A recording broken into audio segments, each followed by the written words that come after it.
Hello everybody, it is Stella from New Hope Wellbeing and we are back with another video, and we are back with the next of our Sumerian goddesses videos today. So I hope everybody's been enjoying their week. We've been enjoying some beautiful sunshine, and I celebrated with my family last night my grandfather's 94th birthday. So I'll actually post a photo of that in the community thing on the channel. But yes, 94 years young he turned yesterday, so we went and celebrated with him yesterday afternoon. But back to the video. So today we are going to be discussing the goddess Haia, I think it's pronounced Haia. She is the spouse of Nisaba and the goddess of grain and scribe. Oh, sorry. It's a god, sorry. Scrap that. We are discussing a god. I should probably read my notes properly. The god Haia, he was a spouse of Nisaba, and she is the goddess of grain and scribes, and he is known both as a doorkeeper and associated with the scribal arts. Haia's functions are twofold. He appears to have served as a doorkeeper, but was also associated with the scribal arts, and may have associations with grain. In the god list, Anuam is preserved manuscripts of the first millennium, and he's mentioned together with Kisa'a, a divinity associated with doorkeepers. However, in the third period, Haia had received offerings together with the gate. And this is presumably because of the location of one of his shrines. In the Old Babylonian period, he is known as the spouse of the grain goddess Nisaba, who is also the patroness of the scribal arts. And from the same period, we have a Sumerian hymn composed in his honor, which celebrates him in these capacities. The hymn is preserved exclusively at Ur.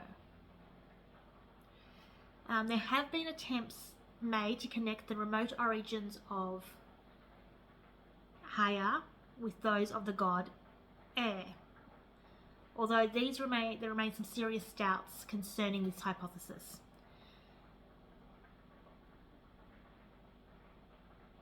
Now, the love of Haia was as wise as it was eternal.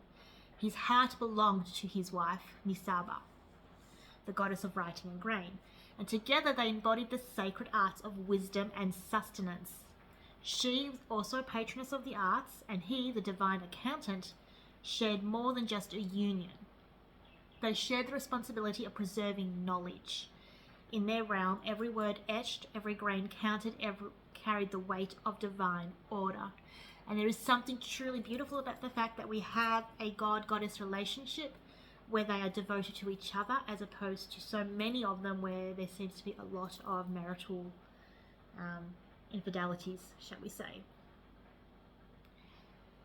Haia's legacy lived on through his daughter Sud, later known as Ninlil.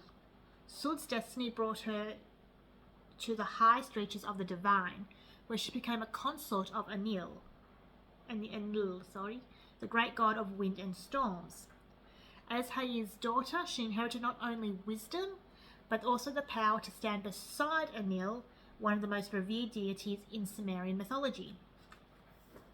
In the myth, Enlil and Sud, Haia's role remained quiet but significant. He is the father of Sud, and watched as his daughter took her place among the divine hierarchy. Through her, his wisdom and influence spread further, touching the lives of the gods and mortals alike. Unlike many gods tied to the sun or the moon, his role remained grounded in what was earthly and the eternal. He held a presence in a temple dedicated to the moon god Nanana in the sacred city of Ur, and within the god moon's glow, he watched over the records of kings and the sacred histories of the gods. His shrine stood quietly among the halls of of Nanana's temple, where the moon's light reflected the sounds of knowledge he so carefully guarded. Haia's role in mythology was one of great importance. He did not emerge as a central figure in like the grand tales that we have that have survived from Sumeria. Instead, his work took place behind the scenes. He served as a divine accountant. He carefully marked the deeds of the gods and the kings, and his presence underscored themes of order, wisdom, and the importance of memory. As the keeper of records, he ensured that no ruler's reign would be forgotten, etching their legacies into the fabled tablet of life. In this way, he embodied the theme of continuity, linking the past with the present and safeguarding knowledge for the future. Though his hand remained unseen, it shaped the course of history itself, preserving the stories throughout time. His most notable appearance is in the myth Enlil and Sud, and here he is mentioned as the father of Sud, the goddess who later becomes known as Ninlil, the wife of the powerful god Enlil. Through his role in this myth, though his role was minor, his presence was significant, as he stood as the divine ancestor, linking the gods with the next generation of divinity.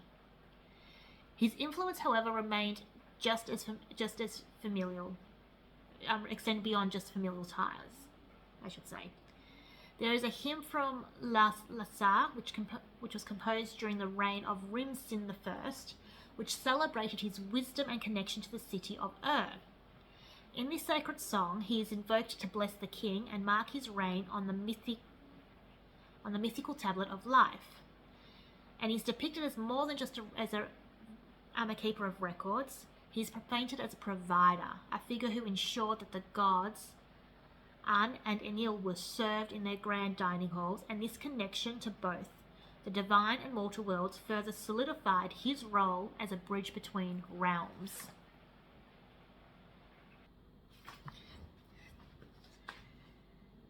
Now he did have places of worship, and they were in key cities in Mesopotamia, where his shrines and temples stood as symbols of his divine authority over knowledge and records.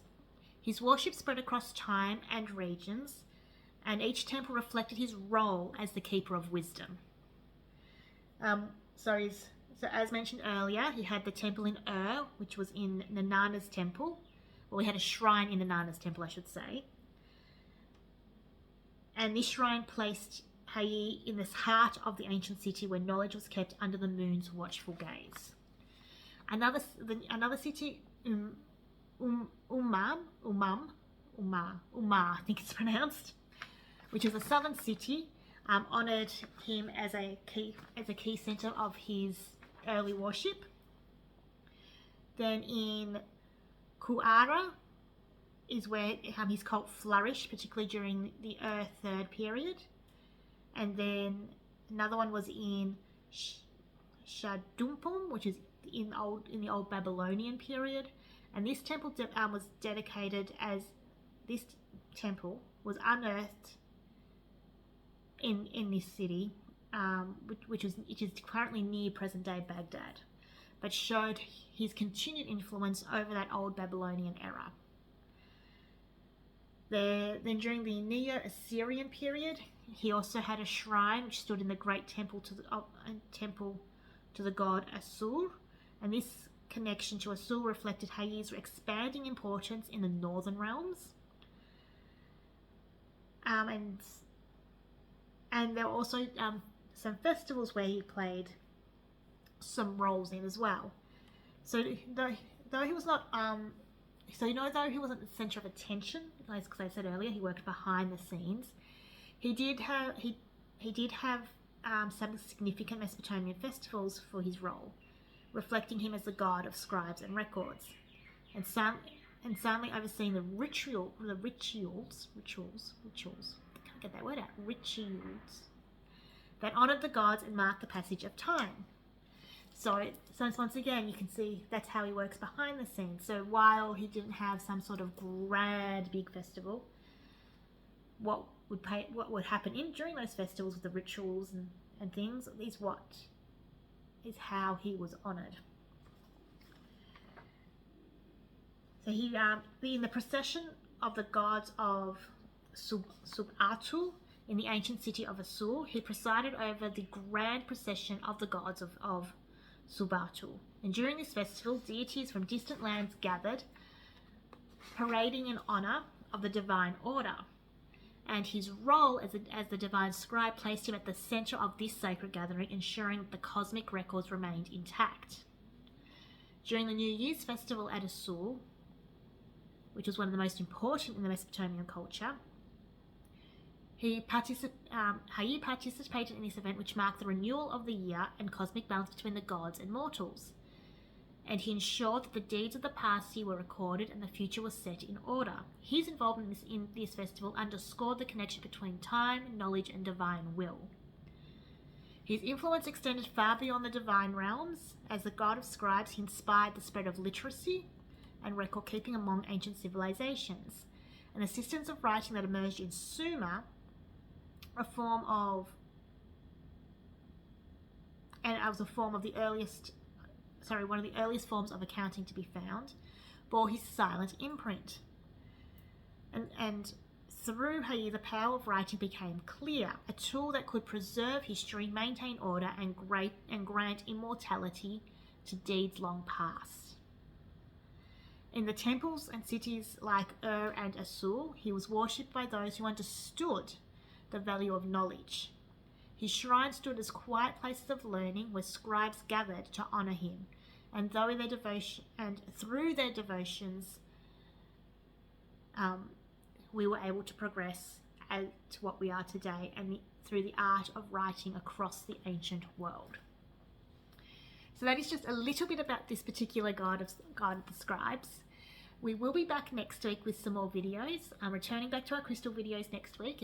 Yes, I know I delved back into aromatherapy, and I may still have some more for aromatherapy in the near future, who knows. But we will be back with our crystals next week, as well as some more of our Sumerian videos. Until then, I hope everybody has a great weekend, and we'll chat soon. Bye!